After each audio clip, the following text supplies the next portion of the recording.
Hello दोस्तों, एक बार फिर आपके सामने लेकर आए हैं पीजीटी प्रीवियस ईयर्स के क्वेश्चंस की श्रृंखला का एक और वीडियो। इस वीडियो में आज हम करा रहे हैं कोऑर्डिनेट ज्योमेट्री के कुछ और क्वेश्चन। कोऑर्डिनेट ज्योमेट्री से रिलेटेड बहुत सारे क्वेश्चंस हमने पीछे के वीडियो में करा दिए हैं। लगभग 50 वीडियो अलग अलग टॉपिक से रिलेटेड हमारे चैनल पे पड़े हुए हैं, तो आप लोग उनको देखें और उनमें जो इम्पोर्टेंट क्वेश्चंस हैं वो सारे के सारे बहुत ही इम्पोर्टेंट हैं। उन क्वेश्चंस को करके और जल्दी से अपनी तैयारी को उधार दें, जिससे कि तैयारी बहुत अच्छे से हो पाए और अगले 2 महीने में बहुत अच्छे से तैयारी करके आप अगस्त या जुलाई में जब भी एग्ज़ाम हो तो उसको अच्छे से कर पाएँ। चलिए शुरू करते हैं आज का वीडियो। पहला क्वेश्चन है the equation ax² + 2hxy + by² + 2gx + 2fy + c = 0 एक कोनिक सेक्शन की इक्वेशन दे रखी है। ये रिप्रेजेंट करता है एक एलिप्स को अगर इनमें से कोई कंडीशन फॉलो हो। देखिए, यही एक कोनिक सेक्शन की जनरल इक्वेशन होती है और यही पेयर ऑफ स्ट्रेट लाइन दर्शाता है। इसी से सर्किल बनता है, इसी से एलिप्स बनता है, इसी से हाइपरबोला, इसी से पैराबोला, और इन्हीं से रिलेटेड एक क्वेश्चन आपके एग्जाम में जरूर आता है। तो हमें ये कंडीशंस पता होनी चाहिए कि किस कंडीशन में एलिप्स बनेगा, किस कंडीशन में हाइपरबोला बनेगा, किस कंडीशन में पैराबोला बनेगा, किस कंडीशन में इस पेयर ऑफ स्ट्रेट लाइन बनेगा। डेल्टा की वैल्यू जो होती है वो होती है ABC + 2FGH minus AF² minus BG² minus CH²। ये सबको मालूम ही है, आपको भी पता होगा, और नहीं पता है तो इसको ध्यान रखें। ABC + 2FGH minus AF² minus BG² minus CH²। अगर इसकी वैल्यू 0 हो तो ये होता है पेयर ऑफ स्ट्रेट लाइन। एक बार मैं सारे रिवाइज करा देता हूं। अगर इसकी वैल्यू 0 हो और A = B हो, इसकी वैल्यू 0 ना हो, A = B हो और H = 0 हो। फिर से देख लें, अगर डेल्टा की वैल्यू 0 ना हो, A = B हो, H = 0 हो, मतलब H वाली टर्म ना हो, इसमें A और B दोनों इक्वल हों, तो फिर ये एक दिखाता है कि ये जो कोनिक सेक्शन है वो एक सर्कल को रिप्रेजेंट करता है। ठीक है। If delta is not equal to 0 and h² is equal to AB, अगर डेल्टा 0 के बराबर नहीं है और h² बराबर AB दे रखा है, या h² माइनस AB = 0 दे रखा है, तो ये एक पैराबोला को रिप्रेजेंट करता है। ठीक है। If delta is not equal to 0 and h² is less than AB, then ये एक एलिप्स को रिप्रेजेंट करता है। यहाँ पे क्या है, delta is not equal to 0, h² is less than AB। तो इस क्वेश्चन का जो आंसर होगा वो होगा ऑप्शन डी। और देखें, if delta is not equal to 0, h² is greater than AB, then ये एक हाइपरबोला को रिप्रेजेंट करता है। ठीक। If delta is not equal to 0, h² is equal to AB and A plus B is equal to 0, then ये rectangular hyperbola होता है।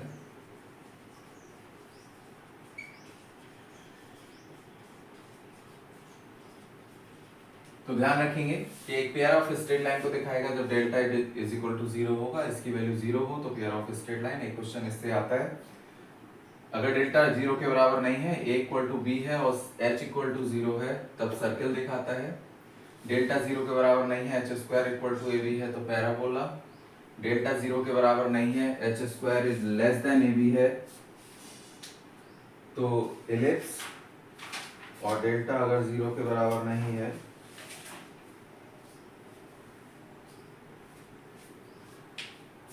और h square is greater than a b है तो हाइपरबोला, और डेल्टा 0 के बराबर नहीं है, h square is greater than a b and a plus b is equal to 0 है, तो ये रेक्टेंगुलर हाइपरबोला को रिप्रेजेंट करता है। तो इस क्वेश्चन में एलिप्स पूछा है, तो एलिप्स हो गया delta is not equal to 0 and h square is less than a B.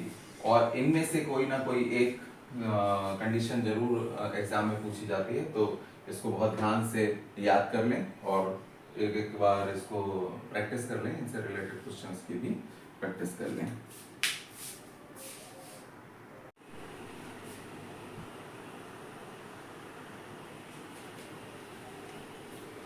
चलिए देखते हैं नेक्स्ट क्वेश्चन।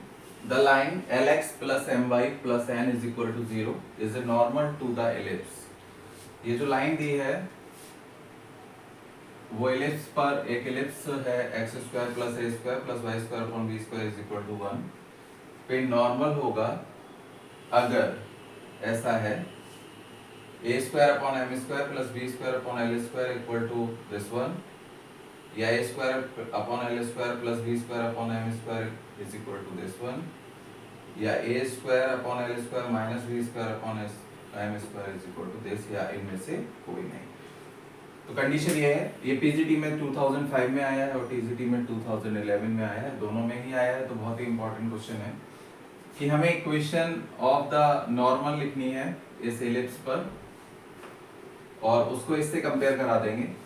कंपेयर कराने के बाद ये कंडीशन आनी चाहिए, तो फिर इनमें से कोई ये कंडीशन आएगी। तो सबसे पहले तो हमें इस क्वेश्चन को करने के लिए ये पता होना चाहिए कि इक्वेशन ऑफ द नॉर्मल क्या होगी। Equation of the normal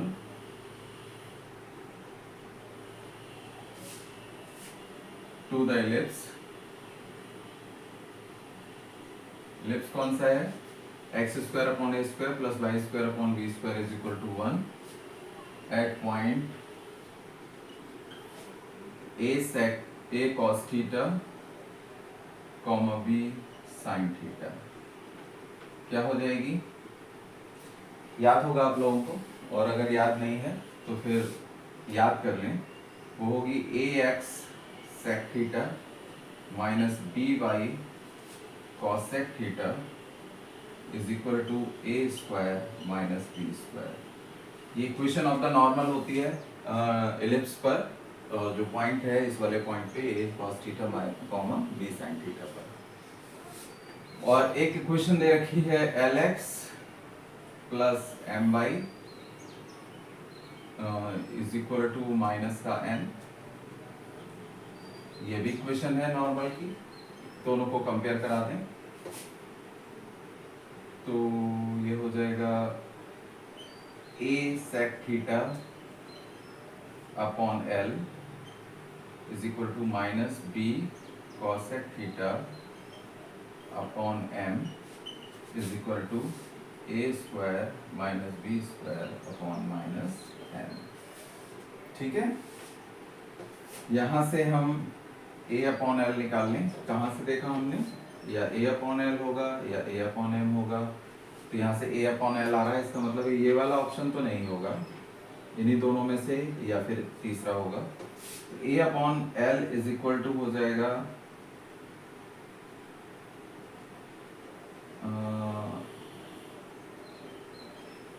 A upon L sec theta is equal to ले लें A square minus B square upon minus N, sec theta is equal to हो जाएगा L A square minus B square upon minus A N, और cos theta is equal to हो जाएगा minus A N upon L A square minus B square. उल्टा कर दिया है क्योंकि सेक थीटा 1 अपॉन कॉस थीटा के इक्वल टू होता है। यहाँ से माइनस से माइनस कैंसिल हो गया, तो b cosec theta upon m is equal to A square minus B square upon n, तो कॉस सेक थीटा हो जाएगा m A square minus B square upon n b और sine theta बराबर हो जाएगा, अपोजिट कर दें, N B M A square minus B square. इस टाइप के क्वेश्चंस अगर आपकी घर पर प्रैक्टिस नहीं है तो फिर इनको एग्जामिनेशन हॉल में पहली बार में नहीं किया जा सकता है। तो कोशिश करें कि ये बहुत लेंथी नहीं है, बट अगर आपकी प्रैक्टिस नहीं होगी तो फिर ये होंगे नहीं आपसे वहाँ। अब हमें मालूम है कि cos थीटा sin थीटा इसमें से कहीं नहीं आ रहा है, तो हम जानते हैं cos square theta plus sine square theta is equal to, square करके ऐड कर दें, इज इक्वल टू 1 होता है। दोनों की वैल्यू लगा दें, a square n square upon L square a square minus B square plus B square n square upon M square a square minus B square is equal to 1, या ए square upon L square plus B square upon M square is equal to A square minus B square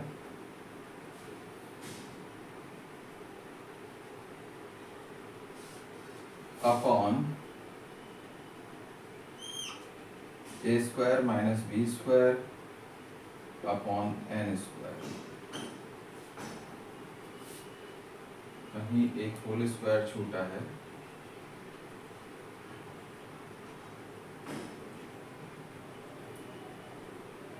जब हम यहाँ cos square theta करेंगे तो a square minus B square का whole square हो जाएगा, ये a square minus B square का होल स्क्वायर, और यहाँ भी आएगा a square minus B square का whole square. So a square upon L square plus B square upon M square is equal to A square minus B square का whole square upon n square. Option b is the correct answer.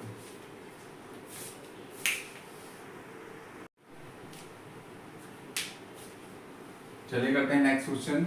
ये बहुत ही important question है, ये PGT में 2016 में आया है, और इस पैटर्न के क्वेश्चन इस बार भी एग्जाम में आएंगे, और अब पैटर्न थोड़ा थोड़ा सा चेंज हो गया है।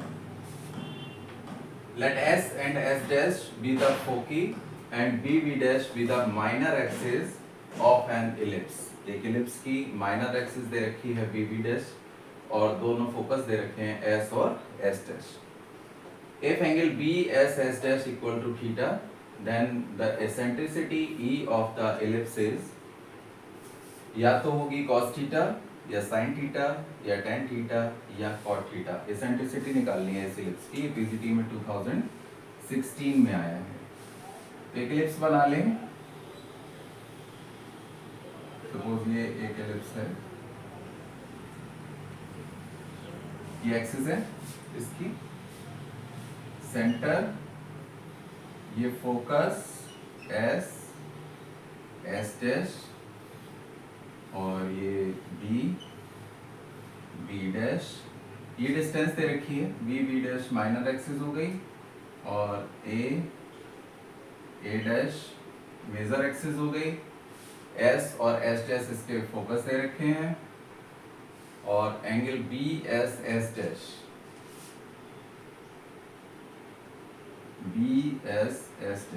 दिस वन, ये थीटा दे रखा है। इसेंट्रिसिटी बतानी है, हमें मालूम है कि फोकस के कोऑर्डिनेट होते हैं AE, 0, तो ये जो डिस्टेंस है वो AE है, और ये जो डिस्टेंस है ये B है। माइनर एक्सिस की डिस्टेंस पूरी की पूरी लेंथ होती है और 2B होती है। तो देखें इन ट्रायंगल,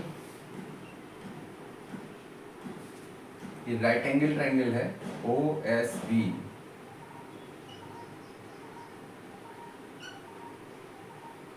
tan थीटा, ये हो जाएगा OB अपॉन OS, ठीक है। tan theta is equal to OB B है अपॉन OS AE है, तो B इज इक्वल टू हो जाएगा AE tan थीटा। इस इक्वेशन 1 डाल दें, ठीक है।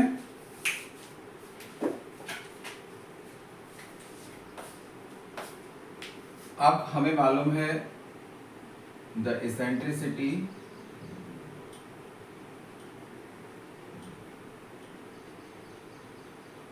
ऑफ, इसको ई से रिप्रेजेंट करते हैं, of the ellipse is b square is equal to A square, sorry, b square is equal to A square 1 minus a square.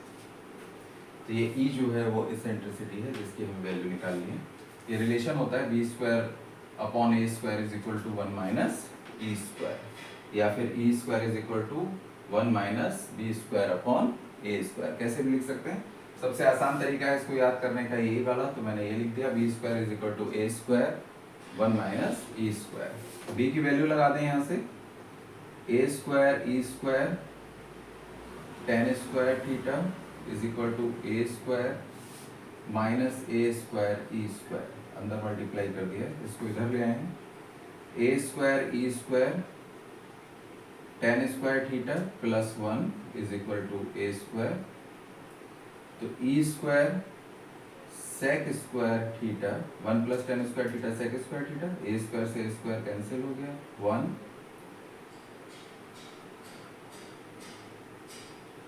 E square is equal to 1 upon sec square theta that is cos square theta, e is equal to cos theta. So eccentricity is cos theta, option a is the correct answer.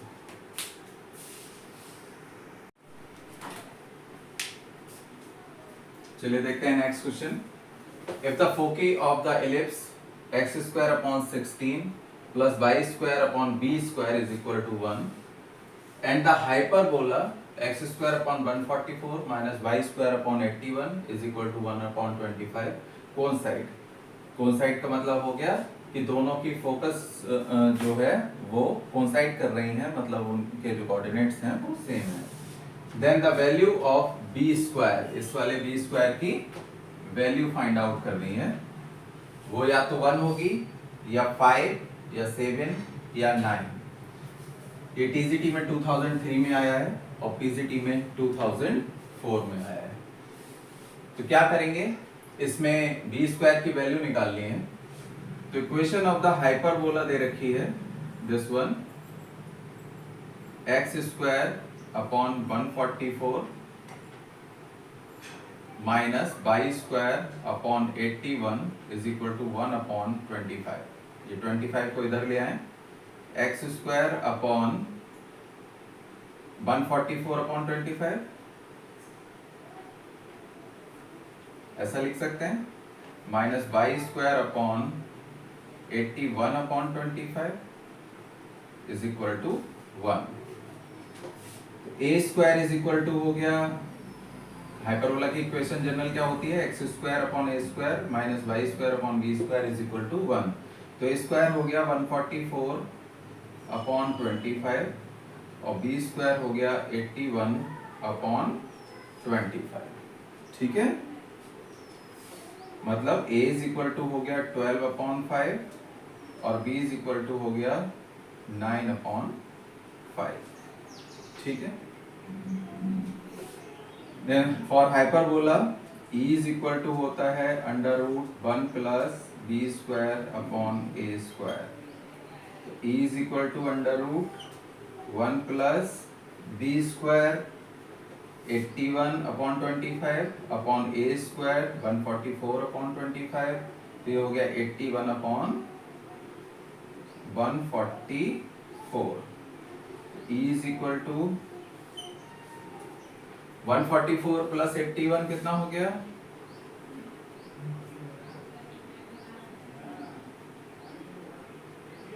225।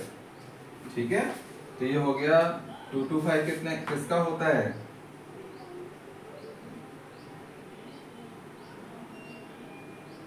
15।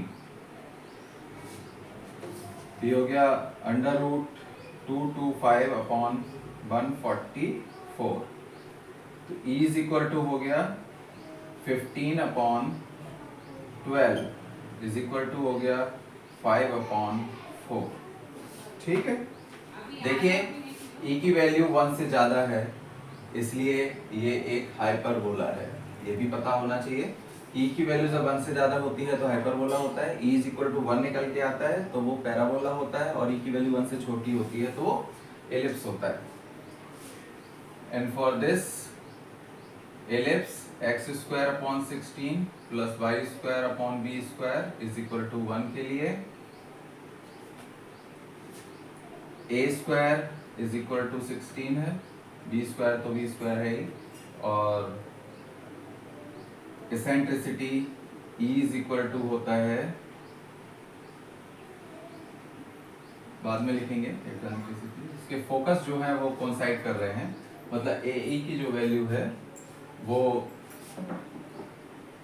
इसके focus कितने हो गए,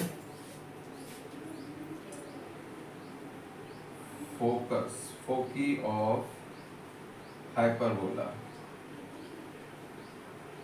कितना होता है, plus minus AE, 0। A कितना है 12/5, E कितना है 5/4, तो ये हो गया 12/5 इंटू 5/4, 3, तो प्लस माइनस 3,0। अब यही जो फोकस है वो कोइंसाइड कर रहा है, फोकस ऑफ एलिप्स क्या कोऑर्डिनेट होते हैं, AE, 0, ये क्या हो जाएंगे 3,0, कोइंसाइड कर रहे हैं इसलिए 3,0, इसके भी हो जाएंगे, तो AE की वैल्यू कितनी है 3, AE की वैल्यू 3 हो गई, and E is equal to होता है √1 minus B square upon a square, AE is equal to हो जाएगा A√1 minus B square upon a square, AE की जगह पे लिख देंगे 3 इज इक्वल टू A की वैल्यू है 4 √1 minus B square upon a square कितना है 16, ये गिवन है, यहाँ से बस b की वैल्यू निकालनी है, ये हो जाएगा 3/4 is equal to √1 minus 3/4 is equal to 16 minus B square upon 16 बाहर आके ये कट गया, तो ये हो जाएगा 3 is equal to √16 minus B square, 9 is equal to 16 minus B square, तो b square is equal to 16 minus 9, b square is equal to कितना हो गया 7, वैल्यू निकालनी थी हमें बी स्क्वायर की और ये वैल्यू आई है 7, so option c is the correct answer.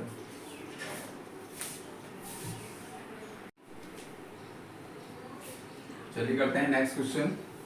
If y is equal to mx plus c is a tangent to the ellipse, ellipse की इक्वेशन दे रखी है x square plus 2y square is equal to 6, और ये tangent की equation दे रखी है, इसका मतलब है ये लाइन इस एलिप्स को टच करती है, then the value of c square is, option a है 6m square plus 3, option b is 3m square plus 6, option c is 6m square minus 3, and option d is 36/m square. ये PGT में 2000 में आया है। मैंने आपसे पहले भी कहा है कि कोऑर्डिनेट ज्योमेट्री के जो क्वेश्चंस होते हैं वो जनरली फॉर्मूले बेस्ड क्वेश्चंस होते हैं, इनके फॉर्मूले पता होने बहुत जरूरी हैं, और इसके फॉर्मूले एग्जामिनेशन हॉल में अगर प्रैक्टिस अच्छी नहीं है तो याद नहीं आते हैं, तो कोशिश ये करें कि ज़्यादा से ज़्यादा प्रैक्टिस करें। So equation of the tangent, any tangent to the ellipse x square upon a square plus y square upon b square is equal to 1, क्या होती है y is equal to mx plus minus under root a square m square plus b square, पढ़ी होगी, और अगर ध्यान नहीं है तो ध्यान रखें y is equal to होती है mx plus minus under root a square m square plus b square। This line y is equal to m x plus c क्या कर रही है, टच कर रही है, तो क्या हो जाएगा, c इज इक्वल टू हो जाएगा under root a square m square plus d square. Compare करा दिया, y is equal to m x, y is equal to m x plus c is equal to this one. So c square is equal to A square m square plus B square. इसको 2 डाल दें। Given क्या है, equation of the ellipse x square plus 2y square is equal to 6। Standard equation में convert कर दें, x square upon 6 plus Y square upon 3 is equal to 1। A square is equal to हो जाएगा 6, b square is equal to हो जाएगा 3।